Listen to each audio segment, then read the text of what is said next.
সেহরি খাওয়ার আধা ঘন্টা সময় আছে, খাইলে খাও না তো আয়াম দিয়ে লাগবো, তোমরা কান মারাবা। সুস আধা ঘন্টা টাইম আছে, সুস আরে আধা ঘন্টা টাইম আছে।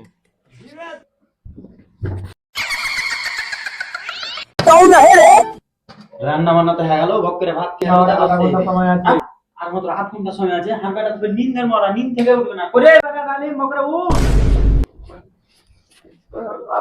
ভাত খেতে হবে, রোজা ধরতে হবে, রোজা ধরে হ্যাঁ রোজা একবার ভাত খেতে হবে, রোজা না ধরে তো দিনে 3 ভাত খেতে হবে। ভালো মন্দ গোস মাছ দিনে 3 ভাত খেতে হবে।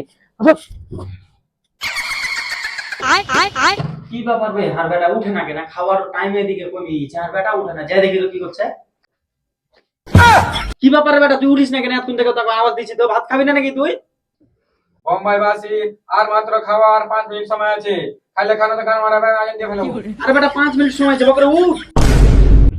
আব্বা আজ আমি রোজা করতে পারবো না, খুবই পেটে লাগছে। ঠিক আছে, রোজা ধরবি না তো ধরিস না। ওই কুদ্দুসকে দেখনু দুটো খাসি কিনে লাগালো, রাস্তায় দেখা যাচ্ছিল হাঁকা হাঁড়ি বারণ জাপো দিলে। তুই তো রোজা ধরবি না, তো তুই যাইতে পারবি না, খাইতে পারবি না। হ্যাঁ বোকা চোদা, তোর লাগে গরুর গোস খাসির গোস কিছু খাইতে পাবো না। বাচ্চা আমি রোজা করবো।